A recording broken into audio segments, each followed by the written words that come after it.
সাম্প্রতিককালে যদি কোনো ইনস্টিটিউশনের প্রচণ্ড মাত্রায় চর্চা হয়ে থাকে সেটা হচ্ছে ইলেকশন কমিশন অফ ইন্ডিয়া।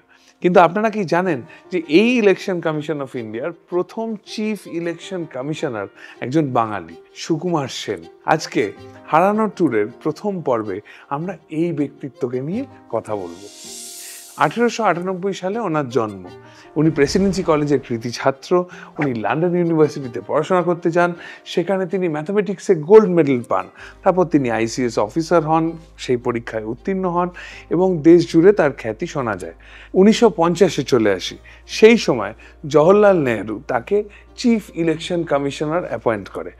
তাকে যে দায়িত্ব দেওয়া হয় স্বাধীন ভারতবর্ষের প্রথম নির্বাচন সুপারভাইজ করা।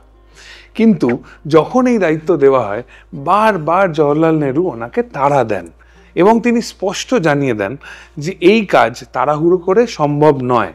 ভারতবর্ষ এত বড় একটি দেশ, কাশ্মীর থেকে কন্যাকুমারী, ছোট ছোট গ্রাম, বড় বড় শহর, এত লোক, সকলকে নিয়ে একটি ইলেকশন করা চারটিখানি ব্যাপার নয়। Lakh lakh polling booth, lakh lakh polling agent, তার লক্ষ লক্ষ ব্যালট বাক্স এবং রিম রিম কাগজের প্রয়োজন। আরও মুশকিলের বিষয়, এখানে 85% মানুষ নিরক্ষর, তারা পড়তে জানে না।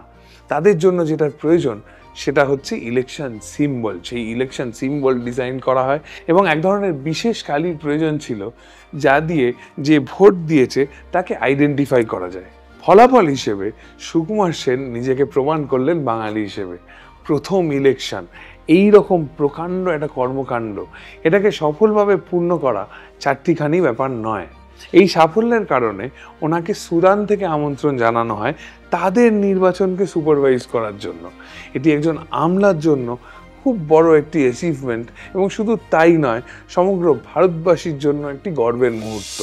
আপনারা কি জানতেন এরকম একটি বিরল বাঙালি ব্যক্তিত্বের সম্পর্কে?